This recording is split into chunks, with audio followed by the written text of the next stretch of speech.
कशा प्रकारे उपासक आणि उपासिका हे बौद्ध अनुयायी आहेत ते इथे आलेले आहेत। महामानव डॉक्टर बाबासाहेब आंबेडकर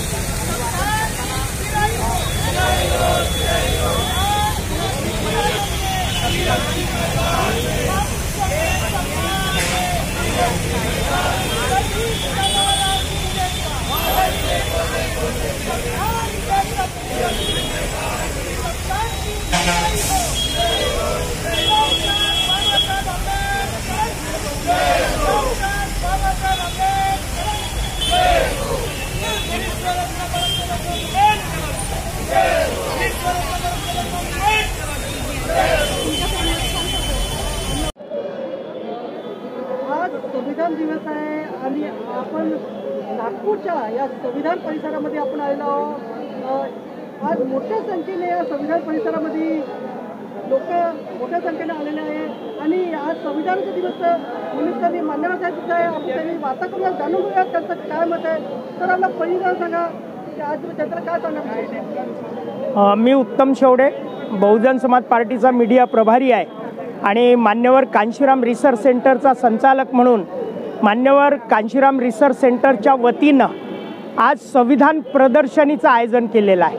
संविधान प्रदर्शनी म्हणजे भारताचं संविधान जे केंद्र सरकारनी, राज्य सरकारनी किंवा प्रायव्हेट पब्लिकेशननी जेवढे संविधानाचे पुस्तकं काढलेले आहेत, म्हणजे मूळ हे इंग्रजीतलं भारतीय संविधान आहे,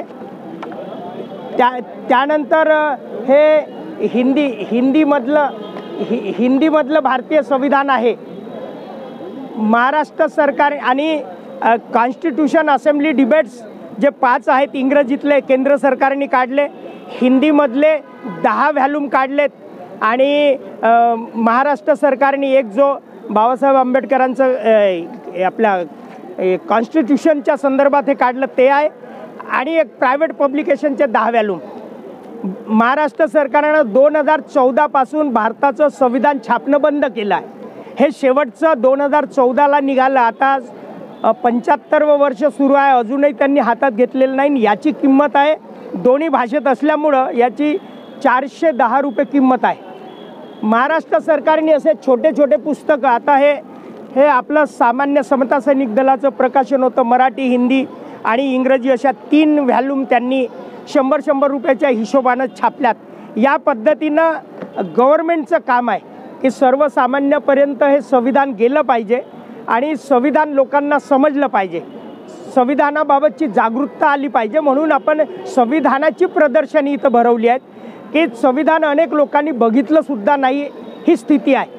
आता केंद्र सरकारने छापल्यावर याच्यावर आता बंदी आणली, म्हणजे आता त्यांनी छापणं बंद केलं, हेही आता अघोषित बंदीच म्हणूया। म्हणजे भारताचं संविधान जर 10 वर्ष जर छापत नाही, जेव्हा की छापताबरोबर 2 दिवसात लोक खरेदी करतात, एवढं याला डिमांड असूनही ज्या पुस्तकाची डिमांड नाही तशी ते छापतात।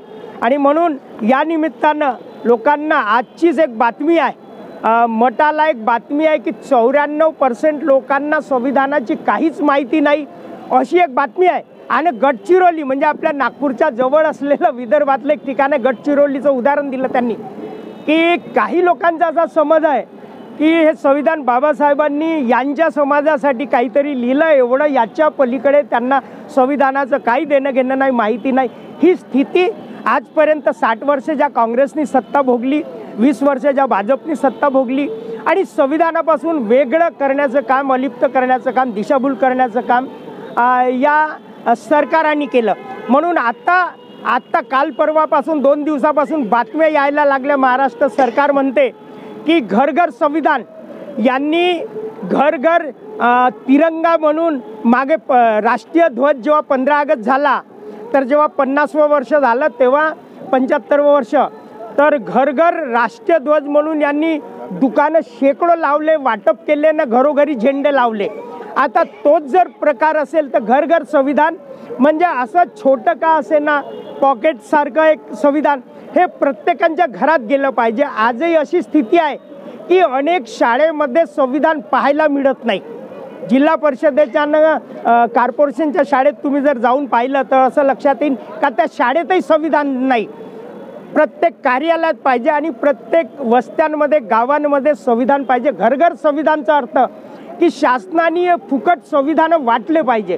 पण त्यांची तेवढी अवकात नसेल फुकट वाटण्याची, तर तरी त्यांनी 50 रुपये 100 रुपये किमतीचं जरी छापलं तरी लाखो करोडो लोक 50 रुपये 100 रुपये किमतीचं संविधान विकत घेऊ शकतात. एवढी लोकांची कॅपॅसिटी आहे. या निमित्तानं संविधान चौकात, नागपूरच्या संविधान चौकात आणि 75व्या संविधानाच्या वर्धापन दिनाच्या निमित्तानं मी सर्व भारतवासियांना या निमित्तानं शुभेच्छा देऊ इच्छितो की भारताचं संविधान प्रत्येकांनी, जसं आपला धर्मग्रंथ, ज्या धर्माचे आपण असू त्या धर्माचा धर्मग्रंथ आम्ही घरात ठेवतो, ज्या महापुरुषाला मानतो त्याची फोटो आम्ही घरात ठेवतो, तर भारताचं संविधान सर्वांसाठी कॉमन आहे. सर्वांसाठी कॉमन असेल. आमचा भारताचा जर कोणता धर्म असेल तर संविधान, आणि सर्वात महत्त्वाचं पुस्तक असेल तर ते भारताचं संविधान. म्हणून प्रत्येकाने आपल्या घरी भारताचं संविधान ठेवावं आणि संविधान विकत घ्यावं, शासनाने त्यांच्यापर्यंत पोहोचवण्याचं काम करावं. एवढं या निमित्ताने या प्रसंगी मी तुमच्याकडून अभिवाचन करतो. धन्यवाद. संविधान दिन चिराई हो, चिराई हो, चिराई हो. भारतीय संविधान दिन चिराई हो, चिराई हो, चिराई हो. परम पूज्य डॉक्टर बाबासाहेब थोडंसं मागे स्वान सर, मागे.